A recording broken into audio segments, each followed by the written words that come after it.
Hi అండి, అందరికీ నమస్కారం. తెలుగు బోధన ఛానల్కి స్వాగతం అండి. డిఎస్సి రానే వచ్చేసింది. ఇక అరే ఇంక నేనేం చదవలేదు అనే దిగులు మీకు ఏమాత్రం కూడా వద్దు. ఏది మనం చదవాలనుకుంటే ఆ బుక్ తీసి చదువుకుంటూ వెళ్ళిపోండి, అంతేగాని మీరు ఇది నాకు రాలేదు అనే ఆందోళనలోకి వెళ్ళిపోకండి. ఎప్పుడైనా కూడా పాజిటివ్ థింక్ చేస్తూ ఉండండి.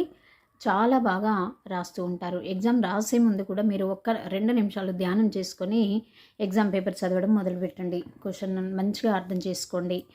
ఇక్కడ ఏపీ డిఎస్సికి సంబంధించిన తెలుగు పాఠ్యభాగానికి తెలుగు పుస్తకంలో 9వ తరగతికి సంబంధించిన అన్ని పాఠాల యొక్క బిట్స్ నేను ఇక్కడ ఇస్తున్నానండి.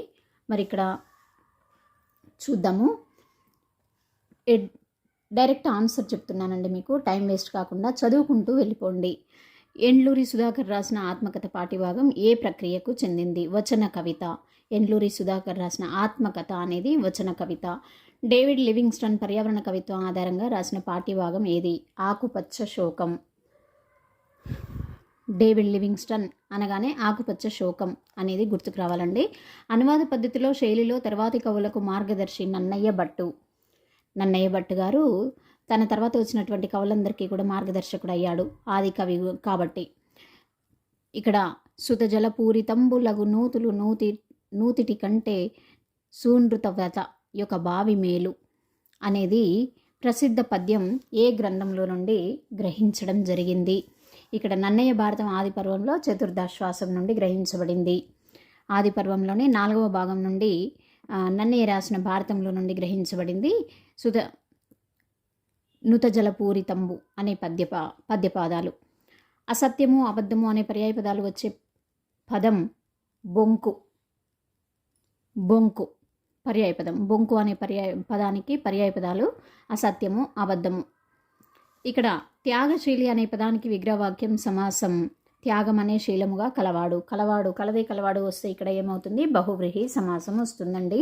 ఇక్కడ కులం, వెదురు, పిల్లనగ్రోవి అనే నానార్థాలు వచ్చే పదం వంశం. వంశం అంటే కులం, వెదురు, పిల్లనగ్రోవి. ఇందులో ఏ 2 రాసినా పర్వాలేదు. ఒకవేళ ఇది ఇచ్చి పర్యాయ పదాలు నానార్థాలు అడిగితే ఇక బాగా పర్ఫెక్ట్గా ఈ క్వశ్చన్ చదివిన వెంటనే మీకు ఆన్సర్ వచ్చేయాలండి. పర్ఫెక్ట్గా చదవండి, బాగా గుర్తుంచుకోండి. అలాగే ఇక్కడ చూడండి, ఒక దీపం నుండి మరొక దీపం పుట్టి వెలుగొందినట్లు తండ్రి రూపం పుత్రునిలో ఉంటుంది అనే వాక్యంలోని అలంకారం అంటే పోలిక జరిగింది కాబట్టి ఇక్కడ ఉపమాలంకారము. తాపీ ధర్మారావు గారి ఏ రచనకు కేంద్ర సాహిత్య అకాడమీ పురస్కారం లభించింది? హృదయోల్లాసం అనేదానికి కేంద్ర సాహిత్య అకాడమీ అవార్డు లభించింది. అక్షర దివిటీలు చేపట్టి పదాల పరుగులతో తెలుగు కవితను కొత్త పుంతలు తొక్కించిన యుగ కవి ఎవరు? శ్రీరంగం శ్రీనివాసరావు గారు. యుగ కవులు అనగానే వెంటనే శ్రీరంగం శ్రీనివాసరావు గారు. నెత్తురును కన్నీళ్లను తడిపి వృద్ధ ప్రపంచానికి కొత్త టానిక్ తయారు చేశాడు శ్రీశ్రీ అని ఎవరన్నారు? చలం గారు అన్నారు. చలం డైరెక్ట్ ఆన్సర్ అండి ఇది. A brief history of time అనే ప్రసిద్ధ రచన ఏ శాస్త్రవేత్తకు చెందింది? స్టీఫెన్ హాకింగ్ అనే శాస్త్రవేత్తకు చెందింది. ఇక దిక్కు దిశ అనే వాటికి పర్యాయపదాలు ఉపాయం, మార్గం. దిక్కు దిశ అనే వాటికి పర్యాయపదాలు ఉపాయం, మార్గం అనేది వస్తుందండి. ఇక కపోత వృద్ధము అనే పదంలోని సమాసం విశేషణ ఉత్తరపద కర్మధారాయము. కపోత వృద్ధము, కపోతము, వృద్ధము అంటే ముసలిది అయినటువంటిది. అంటే 2వ పదంలో ఉత్తర పదంలో విశేషణం ఉంది కాబట్టి విశేషణ ఉత్తరపద కర్మధారయ సమాసం అనేది వస్తుంది. ఇక్కడ టైం వేస్ట్ కాకుండా డైరెక్ట్ ఆన్సర్ చెప్తున్నాను. విశ్వకర్మ పురాణం కర్త బివూరి వెంకటాచార్యుడు గారు. సారపు ధర్మమున విమల సత్యము బాపము చేత బొంకుచే అనే పద్యపాదాలు తిక్కన భారతం ఉద్యోగ పర్వంలోని తృతీయాశ్వాసం నుండి గ్రహించబడింది. ఆ తర్వాత తారా సస్యము పండినన్ గగన కేదారంబునన్ చంద్రిక ఈ పద్యంలోని ఛందస్సు శార్తూలం. ఇక్కడ ఒకవేళ డైరెక్ట్ మనకి ఒకవేళ గుర్తుకు రాకుంటే 1 నిమిషంలో అయిపోతుందండి. దీనికి ఏంటి ఘన విజన్, ఒక 3 అక్షరాలకి ఘన విజన్ చేసుకుంటే వచ్చే ప్రత్యయం ఏంటి అని ఇక్కడ ఏమొస్తుంది అనేది చూసుకుంటే శార్తూలం గణాలు వచ్చిందనుకోండి, వెంటనే శార్తులం అనేది మనం గుర్తించగలగాలి. చిమ్మ చీకటి కూడా చాలా అందమైనదే అని దాశరథి కృష్ణమాచార్యులు ఏ రచనలో వర్ణించాడు? అమృతాభిషేకం. ఇక నాయని కృష్ణకుమారి గారి యాత్రా రచన కాశ్మీర దీపకళిక. కాశ్మీర దీపకళిక. నాయని కృష్ణకుమారి గారి యాత్రా రచన కాశ్మీర దీపకళిక. వెల్లువ అనే పదానికి పర్యాయ పదాలు ప్రవాహం, సేన. నా కడుపులో అవమానాల చురకత్తులు కుచ్చుకుంటాయి. ఈ వాక్యంలోని అలంకారం ఏంటి అంటే రూపకాలంకారము. కవి సామ్రాట్ విశ్వనాథ సత్యనారాయణ గారి గురువు చెల్లపిల్ల వెంకట శాస్త్రి గారు. విశ్వనాథ సత్యనారాయణ గారి యొక్క గురువు గారు చెల్లపిల్ల వెంకట శాస్త్రి గారు. ఇక్కడ అలాగే గృహాన్ని ధరించేది అనే వ్యుత్పత్తార్థం వచ్చే పదం పురంధ్రి. గృహాన్ని ధరించేది. పురంధ్రి అంటే స్త్రీ, ఎప్పుడు కూడా గృహంలో ఉంటుంది కాబట్టి ఇక్కడ ఉత్పత్తార్థం వచ్చేసి పురంధ్రి. రామబాణం తగిలి వాలిపోయెను అనే వాక్యంలో అలంకారం లాటానుప్రాసం. వాలిపోయెను అనేది లాటానుప్రాసం. జంట పదాలు వచ్చాయి. ఇక ప్రత్యేకమైనటువంటి అర్థాలు ఉన్నాయి. పుస్తకాన, సమయాన అనే పదాలలో జరిగిన సంధి లులనల సంధి. పుస్తకము ప్లస్ లు, సమయము ప్లస్ లు అనేది వస్తుందండి. ఇక్కడ లులనల సంధి. పద్యంలోని 2-4 పదాల్లో 5 సూర్యగణాలు వచ్చే పద్యం ఏంటి అంటే ఆట వెలది పద్యపాదం. ఇది ఛందస్సు అండి. ఛందస్సు పర్ఫెక్ట్గా ఉండండి. కంపల్సరీ అందులో నుండి బిట్స్ అడుగుతాడు. ఇక ఛందస్సులో చంపకమాల గణాలు ఏంటో మీరు కామెంట్ సెక్షన్లో తెలియచేయండి. తీర్పు అనే పాఠ్యభాగం జంధ్యాల పాపయ్య శాస్త్రి రాసిన ఏ కావ్యంలోనిది? కరుణశ్రీ. సిద్ధార్థుడు, దేవదత్తుడు అనే పాత్రలు ఏ పాఠ్యభాగంలోనివి? తీర్పు. అలాగే ఈ క్రింది పదాలు వాని అర్థాలలో సరికాని జత. ఇందీవరము ఎర్ర కలువ. ఇందీవరము ఎర్ర కలువ ఆన్సర్. కవితా వైజయంతి కావ్యకర్త గెడ్డాపు సత్యం గారు. అలాగే శారద అనే కలం పేరుతో రచనలు చేసిన వారు శారద నటరాజన్ గారు. అన్నదానం కన్నా, వస్త్రదానం కన్నా, గృహదానం కన్నా, భూదానం కన్నా గొప్పది విద్యాదానం అని గొప్పగా సీసపద్యం ద్వారా లోకానికి చాటి చెప్పిన కవి చిలకమర్తి లక్ష్మీ నరసింహం గారు. అన్నిటికంటే గొప్పదైనటువంటి దానం ఏంటి అంటే చిలకమర్తి గారు రాసినటువంటి రచన ఆధారంగా విద్యాదానం గొప్పది అంటున్నాడు చిలకమర్తి లక్ష్మీ నరసింహం కవి గారు. పర్ఫెక్ట్గా ఉండండి. వీడియో చివరి వరకు స్కిప్ చేయకుండా వింటూ ఉండండి. మీకు ఈ బిట్స్లలో కనీసం ఒక 2-3 మార్కులు ఈజీగా అడుగుతాడు.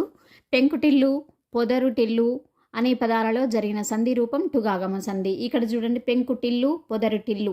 ఇక్కడ మళ్ళీ చూడండి టకారం వచ్చింది కాబట్టి దీంతో వెంటనే తెలిసిపోతుంది మనకి టుగాగమ.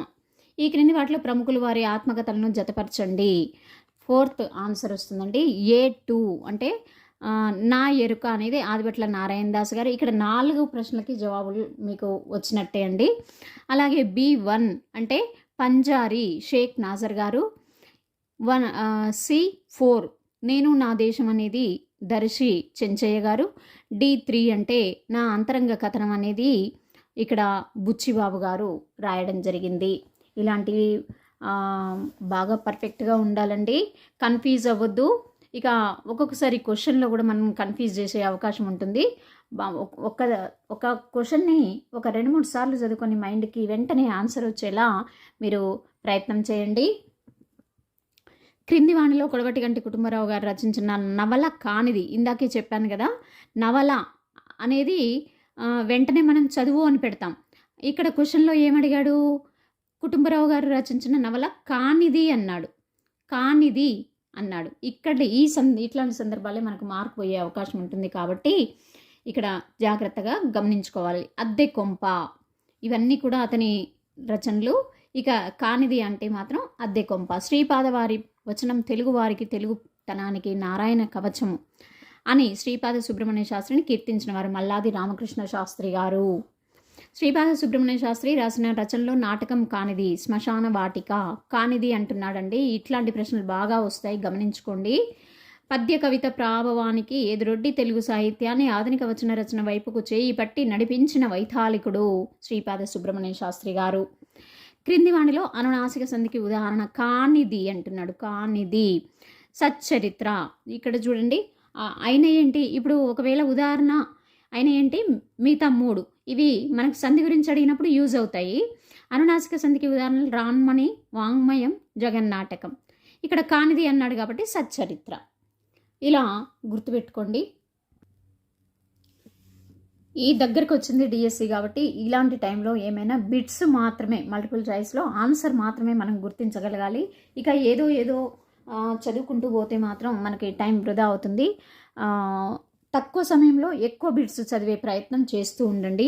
ఊటుకూరి లక్ష్మీకాంతమ్మ ఏ పేరుతో తన ఆత్మచరిత్రను రాసుకుంది? సాహితీ రుద్రమ అనే పేరుతో తన ఆత్మకథ రాసుకుంది. ఎవరు రాసుకున్నారు అంటే ఊటుకూరి లక్ష్మీకాంతమ్మ. ఊటుకూరి లక్ష్మీకాంతమ్మ తన ఆత్మకథను సాహితీ రుద్రమ అనే పేరుతో రాసుకుంది. క్రింది వాటిలో యాత్రా రచనలు వాటి కర్తలను జతపరచండి. యాత్రా రచన చేసిన వారు, రాసిన వారు, అలాగే ఎవరు రాశారు అనేది వాళ్ళ పేర్లంట. ఇక్కడ 1 అన్నాడు. ఇక్కడ చూడండి, ఇట్లాంటి కాడ మాత్రం కన్ఫ్యూజ్ అవుతారు, టైం పడుతుంది. కాబట్టి పర్ఫెక్ట్గా ఉంటే మీకు ఎక్కువ టైం వేస్ట్ అవ్వదు. A4 అన్నాడు. అటజని కాంచే. 4 అంటే ఎండ్లూరి సుధాకర్ గారు. B3 ఇనుపతెర వెనుక అంటే రావూరి భరద్వాజ గారు. C2 నవభారతి మాలతీ చందూర్ గారు. D1 నేను చూసిన అమెరికా అక్కినేని నాగేశ్వరరావు గారు. ఈ విధంగా పాఠాలు వాళ్ళ యొక్క కర్తలు అడుగుతూ ఉంటాడు.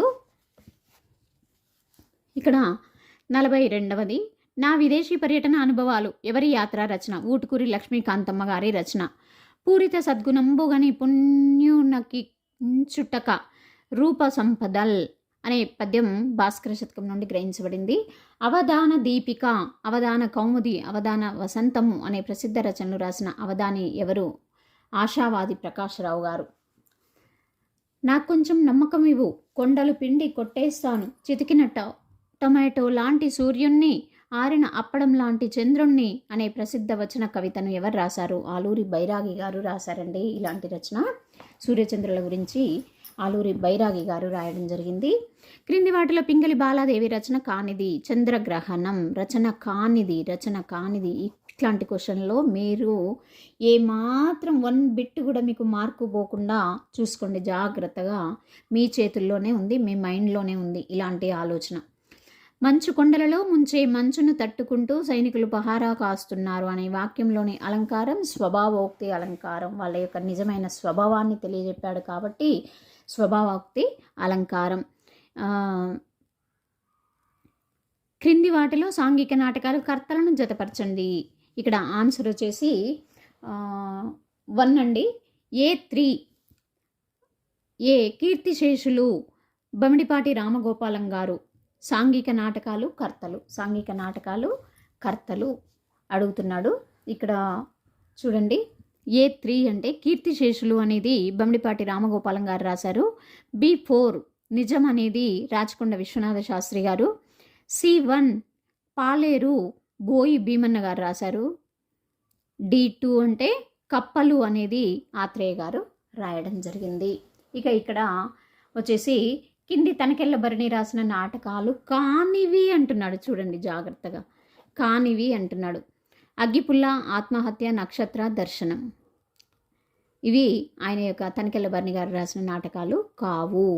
క్రింది వాటిలో నాటికలు వాటి కర్తలతో సరికానిది? తేలుకుట్టిన దొంగలు మునిమాణిక్యం గారు. ఇది కరెక్ట్ కాదు. అంటే ఈ కవి గారు ఈ రచన చేయలేదు అని అర్థం. ఇక్కడితో 50 బిట్స్ అయిపోయాయి. 50 బిట్స్లో మీకు 25 మార్కులు కంపల్సరీ రావాల్సిందే. విజేత అంటే ఎవరో కాదండి, దానిని సాకారం చేసుకోవడానికి ఎక్కడ రాజీ పడని వారే విజేత. మరి చాలా జాగ్రత్తగా చదవండి, సమయాన్ని వృధా చేసుకోకండి. ఆల్ ది బెస్ట్ అండి. Please like, share, subscribe Telugu బోధనా ఛానల్. Thank you.